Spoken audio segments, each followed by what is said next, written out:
Takulandirani ku Amuna Miso TV.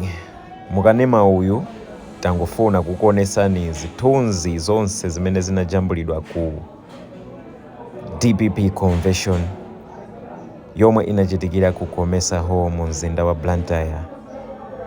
Izi ndi zithunzi mwa izo zimene takwanisa kupeza kuti muoneko andi mudziwe mene zinakhalira ku convention ya DPP.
olemekezeka ma vice president achipani cha DPP, tikafika apa ndekuti zotsatira zimene tinali nazo zoti titengeze ku convention ndi zimenezo. Ife kwathu ndikuwafunira zabwino onse ma members a National Governing Council amene asankhidwa chaka chino ku convention ino, kuwafunira zabwino kuti agwire bwino ntchito yotumikira anthu chipani. Komanso ndafuna kuti mwapadera ndithokoze nonse chifukwa cha kutipatsa mpata kuti titha kupereka zotsatira zimenezi. Izizi ndi zimene zili official results za chisankho chimene chinachitika kuno ku DPP convention ya chaka cha 2024. Ndiye ndinafuna kuti mwapadera mundilole kuti ndipereke zotsatirazi ku chipani.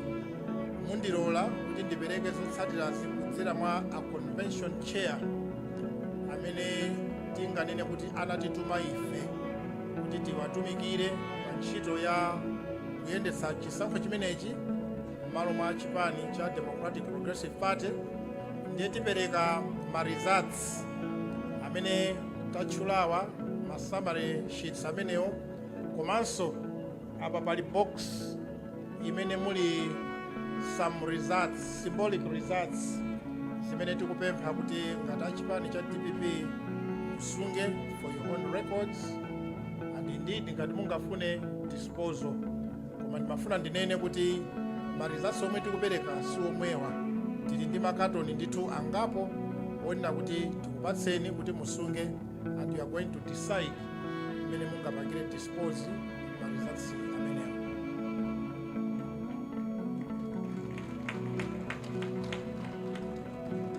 Maichi mundilole kuti ndiwapemphe olemekezeka a convention chair